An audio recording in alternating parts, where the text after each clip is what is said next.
యోగి ఆదిత్యనాథ్ తను తీసుకునే డిసిషన్స్ ఒక్కొక్కటి అంతకు మించి అన్నట్టు అట్లా వైల్డ్ ఫైర్ అంటారు కదా, అవ తగ్గేదే లేదు.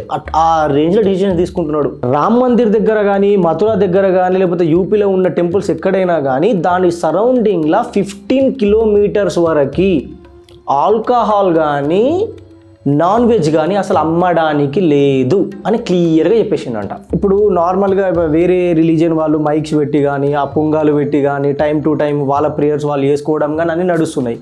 అప్పుడు లేని అప్పుడు ఏమనంటే అప్పుడు మనకి మనం ఏదైనా దీపావళి వచ్చింది, పటాకాయలు కొడితే సౌండ్ పొల్యూషన్ అంటారు, ఎయిర్ పొల్యూషన్ అని అంటారు, లేదు గణేష్లో పెడితే డీజే పెడితే సౌండ్ పొల్యూషన్ అంటారు. కానీ నార్మల్గా వేరే వాళ్ళు రెగ్యులర్గా చేసినా కానీ దానికి పొల్యూషన్ అనేది ఉండదు.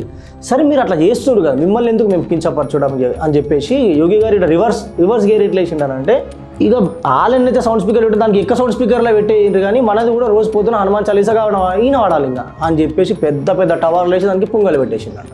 ఆయన ఏం గేమ్ చూసిండ్రా. మీరు మారకండి, మీరు అట్లనే ఉండండి, మేమే మారుతాం ఇక.